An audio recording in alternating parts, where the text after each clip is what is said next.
कोहली को हमारी जरूरत नहीं है, हमको उनकी जरूरत है। मैं कि मुझे टेस्ट क्रिकेट में 10,000 रन बनाने हैं तो Virat Kohli will captain. Virat Kohli has retired from Test cricket. Virat Kohli ने टेस्ट क्रिकेट से रिटायरमेंट का ऐलान कर दिया। Virat Kohli has announced retirement from Test cricket. Virat Kohli has announced his retirement from Test cricket.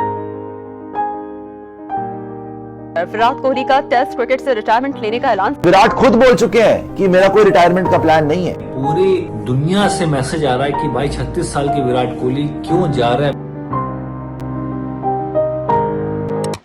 ये बात है 12 मई 2025 की, जब विराट कोहली तकरीबन सुबह 12 बजे के करीब एक सोशल मीडिया पोस्ट के जरिए टेस्ट क्रिकेट से रिटायरमेंट अनाउंस करते हैं। कोहली की रिटायरमेंट की खबर सुनकर दुनिया क्रिकेट में हलचल मच गई। फैंस अफसरदा होने लगे और हजारों सवाल जन्म लेने लगे कि आखिर ऐसी क्या वजह बनी कि विराट ने सिर्फ 36 बरस की उम्र में, जब वो इंडियन टीम के सबसे फिट खिलाड़ी थे, उन्होंने अपने फेवरेट फॉर्मेट से अलहदगी का फैसला किया। वो वक्त जब विराट आईपीएल 2025 की ऑरेंज कैप होल्डर की दौड़ में शामिल थे और विराट की इसी परफॉर्मेंस को देखते हुए हर तरफ यही बातें हो रही थी कि विराट कोहली ने T20 क्रिकेट से जल्दी रिटायरमेंट ले ली। इस वक्त इन सब बातों के दौरान अचानक विराट कोहली का टेस्ट क्रिकेट से रिटायरमेंट का ऐलान करना एक हैरान कुन बात थी। आखिर विराट कोहली का ये अपना फैसला था या फिर उनको बीसीसीआई की तरफ से प्रेशराइज्ड किया गया था या फिर विराट कोहली को किसी सियासी मकसद के लिए इस्तेमाल किया गया था? ये सब आज हम जानेंगे क्रिकमेंट्री की इस एपिसोड में।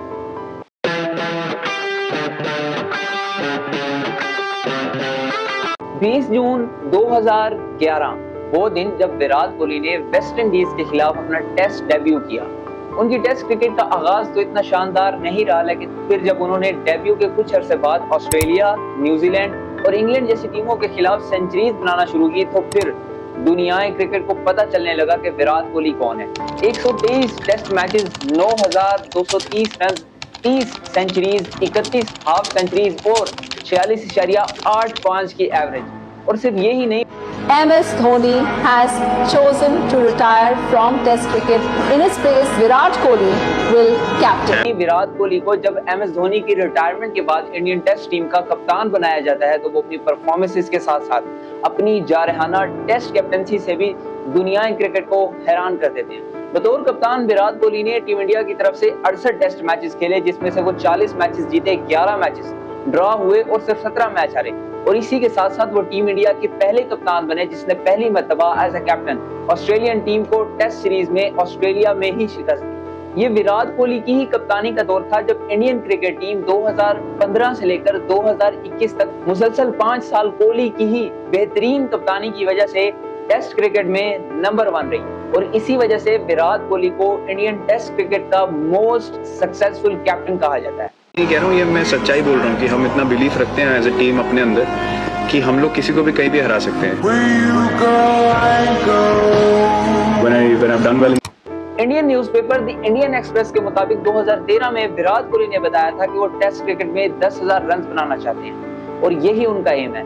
मेरा अभी भी यही एम है कि मुझे टेस्ट क्रिकेट में 10,000 रन बनाने हैं। तो मेरा हमेशा से यही एम था कि मुझे टेस्ट क्रिकेटर, एक सक्सेसफुल टेस्ट क्रिकेटर बनना। लेकिन फिर अचानक इतना फिट प्लेयर सिर्फ अपने मकसद से 770 रन की दूरी पर 9,230 रन के साथ टेस्ट क्रिकेट से रिटायरमेंट ले लेता है।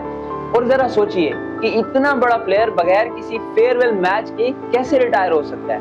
विराट कोहली की टेस्ट रिटायरमेंट को लेकर कई कयास आराइयां ज़ेरे बहस हैं। सारी दुनिया के लिए इंस्पिरेशन अभी थे 3-4 साल विराट कोहली के। मैं ऐसी क्या आफत आ गई, किसने मजबूर कर दिया, क्या कहानी बन गई? इतनी भी क्या जल्दी थी भाई, अभी तो इंग्लैंड टूर आना था। समझ नहीं आती हुआ क्या कि एकदम से रोहित शर्मा रिटायर हुए, फिर उसके बाद विराट कोहली भी रिटायर हो गए। इनमें से सरे फहरिस्त पाक भारत जंग से जन्म लेने वाले हालात हैं। 22 अप्रैल 2025 को भारत में पहलगाम हमले के बाद भारत इस हमले का जिम्मेदार पाकिस्तान को ठहराते हुए 7 मई 2025 को पाकिस्तान पर सर्जिकल स्ट्राइक कर देता है। 8 मई को पाकिस्तान पर ड्रोन अटैक्स किए जाते हैं और 9 मई की रात को दोबारा सर्जिकल स्ट्राइक कर देता है, जिसके बाद पाकिस्तान आर्म्ड फोर्सेस ने भारत को जवाब देते हुए उनकी कई एयर बेसिस को निशाना बनाकर तबाह कर दिया। और इसी के साथ ही पाकिस्तान ने इंडिया पर साइबर अटैक के जरिए भी इंडिया को बहुत ज्यादा नुकसान पहुंचाया, जिसके बाद अगले ही दिन दोनों मुमालिक में सीज फायर हो गई। इंडिया में इतनी ज्यादा डिस्ट्रक्शन के बाद इंटरनेशनल मीडिया समेत भारतीय अवाम मोदी सरकार की जारहाना सियासत के खिलाफ आवाज उठाने लगी। भारतीय अवाम मोदी के जंग जीतने वाले बयानिए पर यह सवाल उठाने लगी कि अगर इंडिया जंग जीत रहा था तो फिर सीज फायर क्यों की गई, और अवाम मोदी पर तनकीद करने लगी। और क्या अजब था कि इतनी ज्यादा तनकीद और सवालों से बचने के लिए बीजेपी सरकार बीसीसीआई को इस्तेमाल करे। अगर वो खेलने के लिए तैयार है तो अपनी सरकार से पूछेंगे। So BCCI is very clear in this. Unless government permits, if government of India permits, then only we will resume the series. फैसला गवर्नमेंट के हाथ में, तो गवर्नमेंट ऑफ इंडिया जो हमें कहेगी उस हिसाब से हम चलेंगे। क्योंकि हिस्ट्री बताती है कि मोदी सरकार ने हमेशा खेल में कोई ना कोई सियासी मुदाखलत जरूर की है और खेल को अपने सियासी फायदे के लिए इस्तेमाल किया है। और इसमें क्या अजीब बात है कि जब आपकी क्रिकेट टीम का ऐसा प्लेयर जिसको भारत में कई लोग भगवान का दर्जा देते हैं और दुनियाई क्रिकेट के बड़े प्लेयर्स में उनका शुमार होता है, और इसी के साथ साथ एशिया का सबसे बड़ा एथलीट जिसकी सोशल मीडिया पर सबसे ज्यादा फैन फॉलोइंग है, वो जब अचानक रिटायरमेंट ले लेगा तो ये एक बहुत बड़ी बात होगी। और ये बड़ी बात हुई भी, क्योंकि कोई उम्मीद नहीं कर रहा था कि विराट यूं अचानक रिटायरमेट ले लेंगे। और भारत समेत पाकिस्तान में इस चीज ने हर एक को हैरान करके रख दिया। और यही लोग जो अभी कुछ देर पहले जंग पर बात कर रहे थे, अब ये विराट कोहली की रिटायरमेंट पर बातें करने लगे और यूं सबका ध्यान जंग से हटकर विराट पर चला गया। और यही प्लान मोदी सरकार का था कि लोगों का ध्यान जंग से हटाने के लिए कोई स्टंट किया जाए। वो चाहते थे इंग्लैंड जाना, लेकिन अब सवाल यही है कि सिलेक्टर्स ने उनको कितनी एश्योरेंस दी थी। कॉन्स्पिरेसी थ्योरी के मुताबिक मोदी सरकार का अपनी नाअहली छुपाने का ये प्लान आहिस्ता आहिस्ता एक्सपोज होने लगा जब विराट की रिटायरमेंट के बाद विराट कोहली के रणजी ट्रॉफी के कोच शरणदीप सिंह ने ये बताया कि जब इसी साल फरवरी 2025 में विराट रणजी ट्रॉफी खेलने आए थे तो उन्होंने शरणदीप सिंह को ये बताया था कि ये सब मैं आने वाली इंडिया इंग्लैंड की टेस्ट सीरीज की तैयारी के लिए कर रहा हूं और फिलहाल मेरा रिटायरमेंट लेने का भी कोई इरादा नहीं।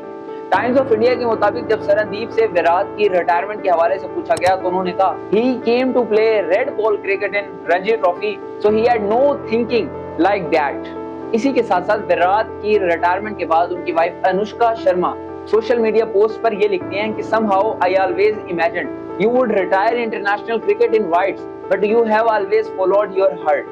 जिसका मतलब ये कि विराट की सबसे क्लोज पार्टनर अनुष्का को भी यही लगता था कि विराट T20 और वनडे क्रिकेट से रिटायरमेंट लेने के बाद टेस्ट क्रिकेट से रिटायर हो। इससे ये जाहिर होता है कि विराट की यूं अचानक टेस्ट क्रिकेट से रिटायरमेंट लेना कुछ ना कुछ गड़बड़ जरूर थी।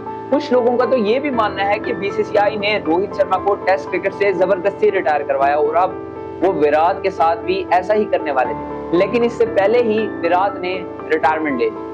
Test cricket has today lost a flag bearer. Virat Kohli 14 सालों तक इस फॉर्मेट की जान रहे। एक और कॉन्स्पिरेसी थ्योरी के मुताबिक लोग ये भी कह रहे हैं कि विराट ने इंग्लैंड सीरीज से पहले रिटायरमेंट इस वजह से ली कि उनको लगा होगा कि आने वाली इंडिया इंग्लैंड की टेस्ट सीरीज में अगर उनसे परफॉर्म ना हुआ तो ये उनके करियर की बुरी एंडिंग होगी और इसीलिए विराट ने इससे बचने के लिए पहले ही रिटायरमेंट का ऐलान कर दिया।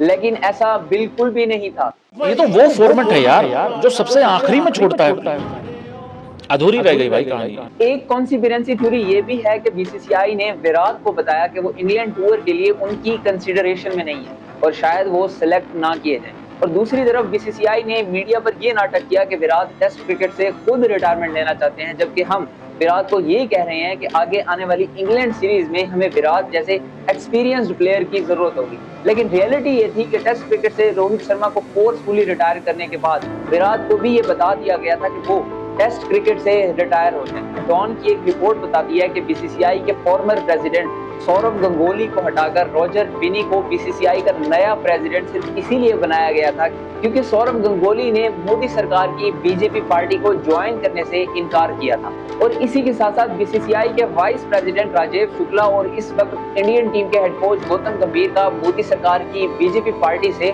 बड़ा स्ट्रॉन्ग कनेक्शन रहा है। और बीसीसीआई के इन तीनों लोगों का मोदी सरकार की बीजेपी पार्टी से कनेक्शन ये जाहिर करता है कि मोदी सरकार बीसीसीआई को इन तीनों लोगों की मदद से कितनी आसानी से कंट्रोल कर रही है। विराट की जबरदस्ती रिटायरमेंट के पीछे मोदी सरकार का हाथ है, ये बात इस एविडेंस से भी क्लियर हो जाती है कि विराट कोहली की रिटायरमेंट के ही दिन Indian director of military operation Rajiv Ghai press conference करते हैं और इंडिया पाकिस्तान की वॉर पर ब्रीफिंग देते हुए अचानक क्रिकेट की बात करते हुए विराट कोहली की रिटायरमेंट को डिस्कस करना शुरू कर देते हैं। आज शायद क्रिकेट की बात भी करनी चाहिए क्योंकि मैं देख रहा था कि विराट कोहली ने टेस्ट क्रिकेट से रिटायरमेंट ले ली कई भारतीयों की तरह वो मेरे भी फेवरेट क्रिकेटर हैं। इंडियन डीजीएमओ का यूं अचानक प्रेस कॉन्फ्रेंस में विराट के बारे में डिस्कस करना ये क्लियर बताता है कि वो लोगों का ध्यान विराट की रिटायरमेंट की तरफ ही लेकर जाना चाहते थे। और इसी के साथ साथ Indian prime minister Narendra Modi ने भी विराट की टेस्ट रिटायरमेंट वाले ही दिन अगर प्रेस कॉन्फ्रेंस की। हालांकि इंडिया पाकिस्तान के वॉर के हवाले से सीज फायर मोदी की प्रेस कॉन्फ्रेंस के 48 घंटे पहले ही हो चुकी थी। अब विराट की रिटायरमेंट के ही दिन मोदी का आकर लोगों से बात करना इस सिचुएशन में जब लोगों का ध्यान विराट की रिटायरमेंट की तरफ है तो लोगों को आसानी से फूल बनाया जा सकता था। ये थी विराट की रिटायरमेंट को लेकर कुछ थ्योरीज ऑफ कॉन्स्पिरेसीज। आखिर वजह जो भी हो, दुनिया मानती है कि विराट कोहली टेस्ट क्रिकेट से सबसे ज्यादा मोहब्बत करते थे और वो हमेशा टेस्ट क्रिकेट खेलना चाहते थे और वो अपने 10,000 रन का ड्रीम जरूर पूरा करना चाहते थे, लेकिन उनका ये ड्रीम पूरा नहीं होने दिया गया। और एज अ फैन हमें इस बात का बहुत अफसोस रहेगा कि वो प्लेयर जिसने इतने साल टेस्ट क्रिकेट को जिंदा रखा और उस वक्त जब लोग सिर्फ T20 क्रिकेट देखना चाहते थे, उसने अपने अग्रेशन से हमारी जनरेशन को न सिर्फ टेस्ट क्रिकेट देखने पर मजबूर किया बल्कि हमारी जनरेशन अब विराट कोहली के स्टाइल ऑफ गेम की वजह से टेस्ट क्रिकेट से मोहब्बत करती है। वो प्लेयर टेस्ट क्रिकेट में 10,000 रन का माइलस्टोन अचीव ना कर सका, लेकिन विराट कोहली को उनकी टेस्ट क्रिकेट से ये रिटायरमेंट मुबारक हो और टेस्ट क्रिकेट हमेशा विराट कोहली को याद रखेगी।